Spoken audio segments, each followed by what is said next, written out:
Digital marketing నేర్చుకుని AI tools వాడుతూ డబ్బులు సంపాదించాలనుకుంటున్నారా? ఈ నెంబర్కి కాల్ చేయండి. నమస్కారం ప్రియా చౌదరి గారు. రిజెక్షన్ గురించి మాట్లాడుకుందాం అండి. ఇవాళ సొసైటీలో మనల్ని కొంతమంది రిజెక్ట్ చేస్తారు. అది మానసికంగా కొంతవరకే నొప్పి ఉంటుంది. కొన్నిసార్లు తెలియకుండానే ఫిజికల్ హర్టింగ్కి వెళ్ళిపోతాం మనం, మానసికంగా మనకు వచ్చేటువంటి పెయిన్ వల్ల. కానీ కొన్నిసార్లు ఇంట్లోనే మనకి రిజెక్షన్ స్టార్ట్ అవుతుంది.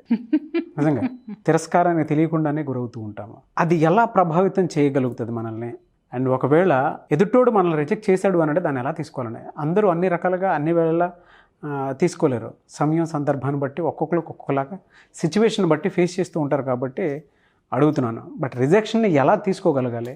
అది ఎలా ప్రభావితం చేస్తుంది అసలు? తిరస్కారం అనేది ఒక వరం అంటాను నాగరాజ్ గారు. ఇట్స్ ఎ బోన్ వరం. ఎందుకంటే మనకి జీవితంలో జీవితం ఒక మలుపు తిరగాలి అని అంటే ఒక ఎనర్జీ కావాలి. అర్థమైందా? ఆ ఎనర్జీని తిరస్కారం కరెక్ట్గా దాన్ని హ్యాండిల్ చేస్తే ఎలా అని మాట్లాడచ్చు. మీరు అన్నారు సమాజంలో కొంతమంది తిరస్కరిస్తారు. ఎవరు తిరస్కరిస్తారు మనల్ని సమాజంలో? ఏదైనా సమాజానికి అనుసంధానమైనటువంటి పనిలో మనం ఉంటే, నాయకత్వంలో మనం ఉంటే, లేకపోతే దానికి సంబంధించినటువంటి బాధ్యతని నెత్తినేసుకుంటే ఈ తిరస్కరణలు అనేది మనం తిరస్కరణకు గురవుతూ ఉంటాం. అవును. అయితే ఎదుటివాడు మాట్లాడేదాన్ని తిరస్కరణ అని మనం రిసీవ్ చేసుకునే ముందు ఒకటి ఆలోచించాలి. వాడు మన యొక్క లోపాలను ఎత్తి చూపిస్తున్నాడా, లేకపోతే వాడు వాంటెడ్లీ మనల్ని అవమానాలకు గురి చేస్తున్నాడా? ఇక్కడ రెండు ఉన్నాయి. తిరస్కరణ రెండు విధాలుగా వస్తుంది. ఒకటి మనం చేసిన పని నచ్చకపోవడం వల్ల, రెండోది ఏంటి అనంటే మనమంటే నచ్చకపోవడం వల్ల, మన సక్సెస్ నచ్చకపోవడం వల్ల కూడా ఎదుటివాడు మనల్ని తిరస్కరిస్తాడు 100%. ఈ రెండిటికి మధ్య ఉన్నటువంటి తేడాను గుర్తించండి. అది విమర్శ, తిరస్కరణ. అర్థమైందా? విమర్శ అనంటే ఇదిగో నువ్వు ఇది చేస్తున్నావు నాకు నచ్చలేదు అనంటే ఒక్కసారి వాడు ఏమా మాట్లాడుతున్నాడో ఒక్కసారి మిమ్మల్ని మీరు అనలైజ్ చేసుకోండి. నిజంగానే మీరు అలా హర్టింగ్గా ఉంటున్నారా, లేకపోతే నిజంగానే మీరు ఆ సబ్జెక్టుని డీల్ చేయడంలో ఫెయిల్ అవుతున్నారా, లేకపోతే నిజంగానే మీ ప్రజెంటేషన్ అనేది వర్కౌట్ కాలేదా, మీరు చెప్పేది జనానికి అర్థం కాలేదా, లేదా మీరు చేసినటువంటి పాలసీలు ఏవైతే ఉన్నాయో, మీరు పెట్టినటువంటి రూల్స్ ఏవైతే ఉన్నాయో అది నిజంగానే ఎదుటివాడు రిసీవ్ చేసుకోలేకపోతున్నారా? ఇలాంటివన్నీ ఒక్కసారి మనం విశ్లేషణ చేసుకోవాల్సిన అవసరం ఉంది. విశ్లేషణ చేసుకున్న తర్వాత ఒక్కడే రిజెక్ట్ చేస్తున్నాడు. 10 మంది ఉన్నారు టీంలో, 10 మందిలో 4 రిజెక్ట్ చేస్తున్నారు, 6 యాక్సెప్ట్ చేస్తున్నారు. ప్రొసీడ్. 10 మందిలో 5 యాక్సెప్ట్ చేస్తున్నారు, 5 రిజెక్ట్ చేస్తున్నారు. విశ్లేషణలోకి వెళ్ళు. మిగిలిన 5 3 ఎలా తెచ్చుకోవాలి? ఎందుకంటే మిగిలిన 2 ఎప్పటికీ యాక్సెప్టెన్స్లో ఉండరు. 100% ఏ పని చేయాలని నువ్వు అనుకోకు. 60% రీచ్ అవ్వు, 80%కి ట్రై చేయి, అక్కడితో ఆపేయి. 100%కి నువ్వు ఎప్పుడైతే వెళ్ళాలని అనుకుంటావో, మీరు చెప్పారు చూసారా బాధ, అది అప్పుడు స్టార్ట్ అవుతుంది. బాధ కానీ, అవమానం కానీ, మానసికంగా కానివ్వండి, లేకపోతే మనం డిస్టర్బ్ అవటం కానివ్వండి. మనం మానసికంగా డిస్టర్బ్ అయ్యామనంటే మన శరీరము దాని యొక్క ప్రభావాన్ని ఫేస్ చేస్తుంది, మన ఇంట్లో మన సంసారము దాని యొక్క ప్రభావాన్ని ఫేస్ చేస్తుంది. మనం ఆనందంగా ఉండాలో మన చుట్టూ మన ఇంట్లో వాళ్ళని ఆనందంగా ఉంచలేం. ఆ డిప్రెషన్లోనన్నా ఉంటాం, ఆ చిరాకులోనన్నా ఉంటాం, ఆ దీంట్లోనైనా ఉంటాం. మీరు ఒక జీవితాన్ని మొదలుపెట్టినప్పుడు, ఒక ప్రొఫెషన్లో ఉన్నప్పుడు, ఒక దీంట్లో ఉన్నప్పుడు 60% రీచ్ అవ్వండి, 80%కి ప్రయత్నించండి. 100% ఎప్పుడు ఎక్స్పెక్ట్ చేయొద్దు. ఎవరిని మెచ్చరు నాగరాజ్ గారు. మెప్పించే ప్రయత్నంలో పడిపోయి మిమ్మల్ని మీరు కోల్పోవద్దు. నెంబర్ 1. రెండోది, వ్యక్తిగతంగా మాట్లాడారు.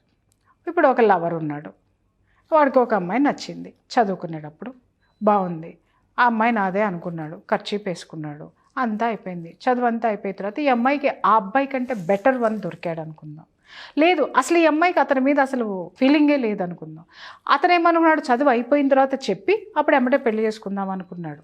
లేదా అప్పుడు ప్రొఫెషన్లోకి వెళ్ళిన తర్వాత అప్పటి నుంచి స్టార్ట్ చేద్దాం ప్రేమ అనుకున్నాడు, ఎక్స్ప్రెస్ చేశాడు.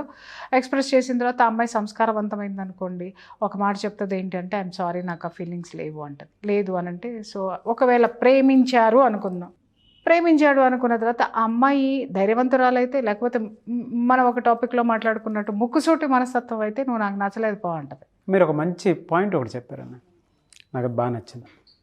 ఒక అమ్మాయికి ఒక అబ్బాయి ఫ్రెండ్గానే చూడటానికి బాగుంటుంది, కొంతమందికి నిజంగానే ఫీలింగ్స్, నాకు నీ మీద ఆ ఫీలింగ్స్ లేదు అని చెప్పినప్పుడు ఖచ్చితంగా యాక్సెప్ట్ చేయాలి. ఎదుటిన్నోడు కూడా దాన్ని యాక్సెప్ట్ చేయాలి. ఎందుకంటే ఫ్రెండ్షిప్లో ఇప్పుడు మనం ఇద్దరు అబ్బాయిలు కలిసి ఉన్నప్పుడు ఎంత బాండింగ్ రిలేషన్ మెయింటైన్ చేస్తామో, అమ్మాయి దగ్గరకు వచ్చేటప్పటికి అమ్మాయి దాన్ని యాక్సెప్ట్ చేసి మనం ఎంతో వరకే అని చెప్పినప్పుడు దాన్ని వీళ్ళు కూడా రెస్పెక్ట్ చేయాలి. అదే రెస్పెక్ట్ చేయరు కొంతమంది. అప్పుడు ఏమవుతుందంటే ఆ జెండర్ ఫీలింగ్ లో నుంచి బయటికి రావాలి, ఫ్రెండ్షిప్ ఫీలింగ్ లోకి వెళ్ళాలి. ఫ్రెండ్షిప్ ఫీలింగ్ లోకి వెళ్ళిపోయారు అని అంటే ఆ రిజెక్షన్ అనే అవమానం అనేది ఉండదు.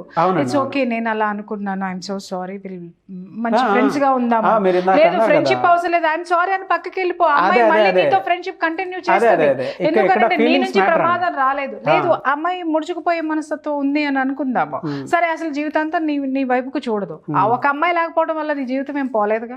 అలాగే అబ్బాయిల విషయంలో కూడా ఇదే నేను అడుగుతున్నాను. అమ్మాయిలు కూడా ఆ రిజెక్ట్ చేశారనో సూసైడ్లు చేసుకోవడము, లేకపోతే ఇంకొకటి చేసుకోవడము, డిప్రెషన్లోకి వెళ్ళడము, ఇంకేవేవో చేయటము, అంటే అమ్మాయిలు తొందరగా బయటకు వచ్చేస్తారు లేబ్బా, అబ్బాయిలే దాంట్లో కురికిపోతారు. అదేందో నాకు అర్థం కాదు. అంటే అమ్మాయిలు ఎంత మెచ్యూర్డ్గా ఉంటారు చూడండి, ప్రాక్టికల్ థింకింగ్ అది. అమ్మాయిలని ఈ విషయంలో నేను అప్రిషియేట్ చేస్తా. అంటే మోసం చేసి వెళ్ళిపోయిన వాళ్ళని నేనేం చేయలేను అబ్బాయి, నాకు సంబంధం లేదు. కానీ అమ్మాయిలు కనుక రిజెక్షన్కి గురైతే చాలా తొందరగా బయటకు వస్తారు వాళ్ళు. అవును, మీరు ఇందాక అన్నారు కదా ప్రాక్టికల్ థింకింగ్ లో ఉంటారండి వాళ్ళు. ఎందుకనంటే అరే మా అమ్మ నాన్న నాకు పెళ్లి చేయాలి, నేను ఇక్కడే ఉన్నానంటే సమాజం మొత్తం నన్ను దుమ్మెత్తిపోస్తుంది, మా అమ్మ నాన్న దుమ్మెత్తిపోస్తుంది, పెళ్లి చేసుకుందాం, హ్యాపీగా సంసారం చేసుకుందాం, అయిపోయింది. లేదు ఇంకెక్కడన్నా వచ్చింది అని అనుకుందాం, సరే ఓకే వాడు నన్ను మోసం చేశాడు అని అనుకున్న దాన్ని యాక్సెప్ట్ చేస్తుంది. యాక్సెప్టెన్స్, మనం ఫస్ట్ యాక్సెప్టెన్స్లోకి రావాలి నాగరాజు గారు. ఎదుటివాడు విమర్శించింది మన పనిని విమర్శించాడా, రైట్ చక్కదిద్దుకుందామా, నిజంగానే లోపాలు ఉన్నాయా? ఎందుకంటే 6 ఓటేశారు 4 ఓటేయలేదు అనుకుంటే 6లో పాజిటివ్ ఉంది, మన పనిలో 60% ఉన్నాం, 80%కి ఎలా వెళ్ళాలి? అదే 50-50 ఉన్నారనుకుందాం, 50-50 ఉన్నారంటే ఇంకా 30% మనం ట్రై చేయాల్సిన అవసరం, ఇంకా 30%లోకి మనం వెళ్ళాల్సిన అవసరం ఉంది. కాబట్టి దాని మీద ఫోకస్ పెట్టండి, దాన్ని ఎనలైజ్ చేయండి.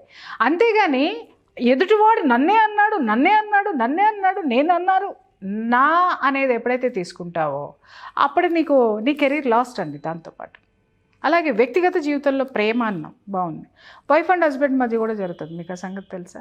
రిజెక్షన్ అనేది రిజెక్షన్ జరుగుతుంది.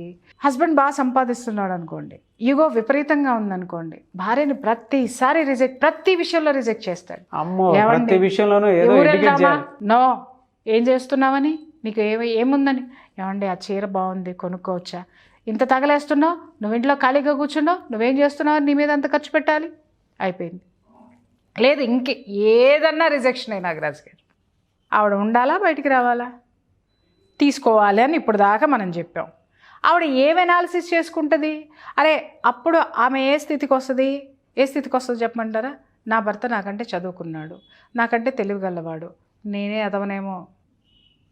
ఎదవనేమో అలాంటి భార్యలు చాలామంది ఉన్నారు అనేసి ఆ ఎదవతనంలోకి వెళ్ళిపోయి అవతల వాడు ఏం చేస్తున్నా కూడా అడ్డు చెప్పలేక యాక్సెప్ట్ చేయలేక ఈ రెండిటి మధ్య సంఘర్షణలలో పడిపోయి జీవితాంతం నేను బ్రతికే ఉన్నానా అని ప్రతి క్షణం ఎందుకు బ్రతికున్నాను, ఇంకా ఎందుకు బ్రతికున్నాను, ఇలాంటి ప్రశ్నలతో గడిపేస్తుంది. అదే భర్త విషయానికి వద్దాం. చెప్పండి, భార్య ఏ టైంలో రిజెక్ట్ చేస్తుంది? ఎక్స్పెక్టేషన్స్ మీట్ అవ్వకపోవడం. ఎగ్జాక్ట్లీ.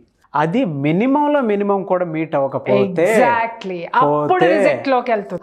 ఆ లైన్ అంటే ఆ లైన్ క్రాస్ అయ్యి వచ్చేస్తారు. ఎస్, కొంతమంది అనొచ్చు ఏమి ఇచ్చినా మా ఆవిడ రిజెక్ట్ చేస్తుందండి అని అంటే వాళ్ళని మనుషులు అనరు, వాటికి అవధులు ఉండవన్నమాట. అత్యాశ ఎక్కువ ఉంటుందన్నమాట వాళ్ళల్లో. వాళ్ళ జీవితంలో నువ్వు ప్రపంచం మొత్తం తీసుకొచ్చి వాళ్ళ చేతిలో పెట్టిన ప్రపంచం ఇంతేనా అంటారు తప్ప ప్రపంచం మొత్తం నా చేతిలో ఉందని అన్నారు. సో ఇలాంటి నిరాశావాదులు వాళ్ళ జీవితంలో ఏమి ఇచ్చినా కూడా వాళ్ళకి సాటిస్ఫాక్షన్ అనేది ఉండదు. అది తీసి పక్కన పెట్టండి. కానీ లైఫ్లో కొన్ని చోట్ల కొన్ని మైలురాళ్ళు ఉంటాయి మన జీవితంలో. ఆ మైలురాళ్ళని దాటే ప్రతిసారి మనం రిజెక్షన్ని ఎదుర్కొంటాం. అది ఫ్యామిలీలో తీసుకోండి, సమాజంలో తీసుకోనివ్వండి, ఫ్రెండ్స్ మధ్య తీసుకోనివ్వండి. కారణం ఏంటి అనంటే, 1 మన సామర్థ్యంలో లోపం ఉండొచ్చు, 2 అవతలి వాళ్ళకి మనల్ని రిసీవ్ చేసుకోవడంలో ఆ యొక్క గొప్ప మనసు ఉండకపోవచ్చు. ఈ 2 విషయాల్లోనే రిజెక్షన్ అనేది వస్తుంది. నాకు తెలిసి ఒకళ్ళ గురించి చెప్తాను నాగరాజు గారు.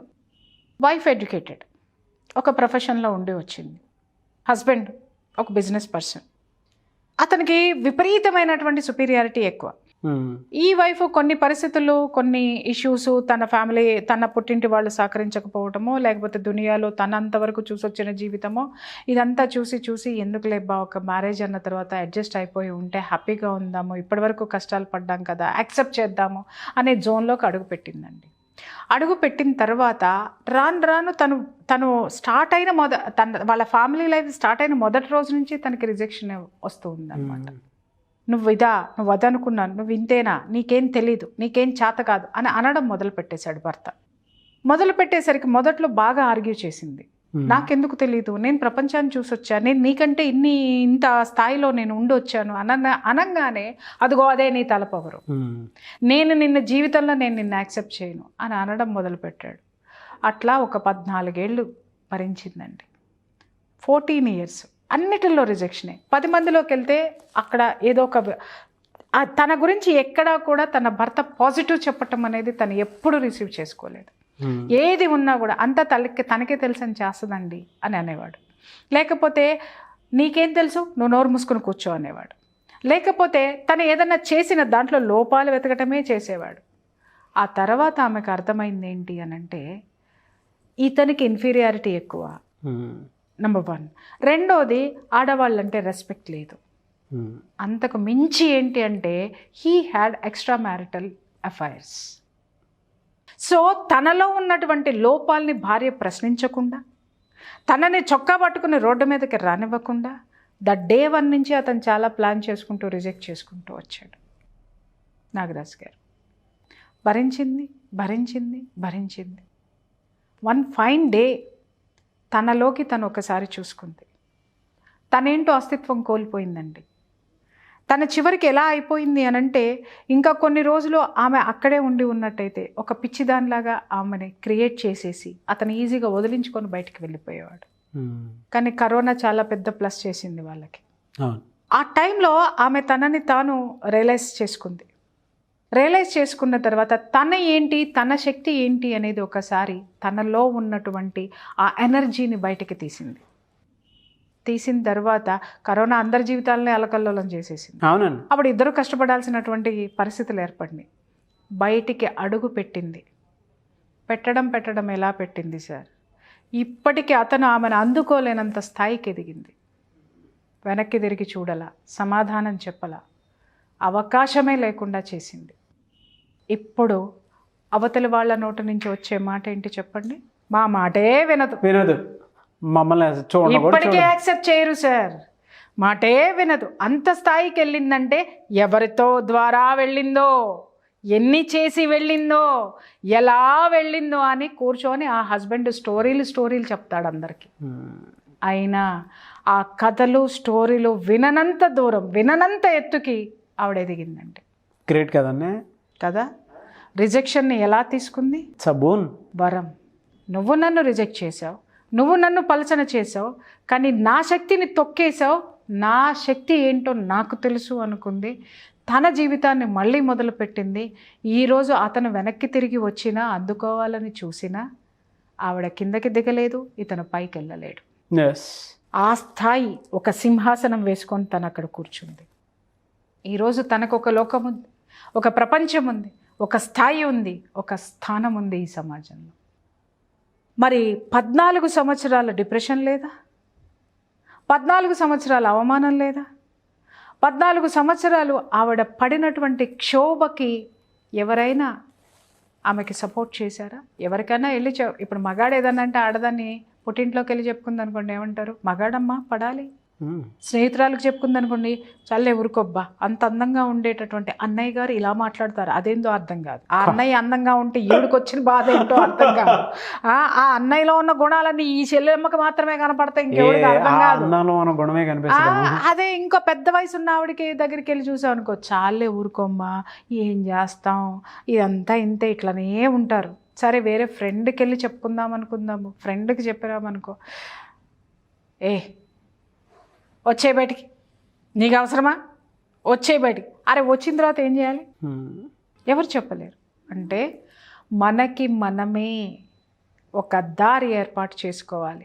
మనకి మనమే మోటివేట్ చేసుకోవాలి, మనల్ని మనమే మోటివేట్ చేసుకోవాలి, మనల్ని మనమే ఎంకరేజ్ చేసుకోవాలి, మనల్ని మనమే నిర్మించుకోవాలి, పునర్నిర్మించుకోవాలి. నాగరాజు గారు, ఆ పునర్నిర్మాణం ఎలా ఉండాలి అనంటే 100 క్రేన్లు పెట్టి ఢీ కొట్టినా కూడా పగలనంత పటిష్టమైనటువంటి ఆ ఫెన్సింగ్ని ఏర్పాటు చేసుకొని కూర్చోవాలి.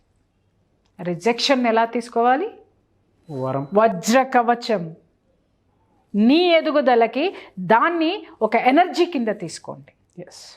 అది ఎనర్జీ మీకు ఏ ఎనర్జీ? మీ ఎదుగుదలకి ఎనర్జీ కావాలి తప్ప మానసికంగా నాశనం అయిపోవడానికో, నలుగురితోటి ముచ్చట్లేసుకుని సింపతి తెచ్చుకోవడానికో ఒకరి రిజెక్షన్ మీకు పని చేయకూడదు. And one more thing Nagaraju గారు, ఈ రోజు ఉన్నాం, నాగరాజు అక్కడ కూర్చున్నాడు, ప్రియా చౌదరి ఇక్కడ కూర్చుంది, మనం తిట్టేటోళ్ళు అంతమంది ఉన్నారు నాగరాజు గారు. అబ్బో చెప్పద్దబ్బా, మొదట్లో ఏడుపు వచ్చేది, దుఃఖం వచ్చేది, అన్నీ వచ్చేవి. తర్వాత అనిపించింది నేను పర్ఫెక్ట్ వేలో వెళ్తున్నానబ్బా. కారణం నేను చెడ్డ వేలో వెళ్తే జనాలు నన్ను ఎదగనిచ్చేవాళ్ళు కాదు, సమాజం రిజెక్ట్ చేసేది. ఈరోజు ఎక్కడికన్నా నేను వెళ్తున్నానంటే ఒకళ్ళు నా ఎదురు వస్తున్నారు అని అంటే మీ వల్ల బ్రతికామని చెప్తున్నారు, మీ వల్ల మేము. నిజంగా నాగరాజు గారు ఒక్కొక్కరు ఫోన్ చేస్తూ చెప్తూ ఉంటారు, మీరు మీలాంటి వాళ్ళు మాలాంటి ఆశీర్వాదాలు తీసుకొని ఇంకా ఇంకా ఇంకా ఎక్కువ ఆయుష్తోటి బ్రతకాలండి అని మాట్లాడతారు. మరి తిట్టే వాళ్ళని చూస్తే ఏమనుకోవాలి నాగరాజు గారు? నవ్వు వస్తుందా, జాలేస్తుందా? ఎందుకు తిడుతున్నారు అనంటే వాళ్ళకి ఈ జీవితం లేదు, వాళ్ళకి ఈ జీవితం లేదు. అండ్ వన్ మోర్ థింగ్ నేను చెప్తున్నాను, మనం పర్ఫెక్ట్గా ఉన్నాం. ఆ పర్ఫెక్ట్నెస్ నచ్చని వాడు మాత్రమే మనల్ని ఏలెత్తి చూపిస్తాడు, అది గుర్తుపెట్టుకోండి. ఎస్.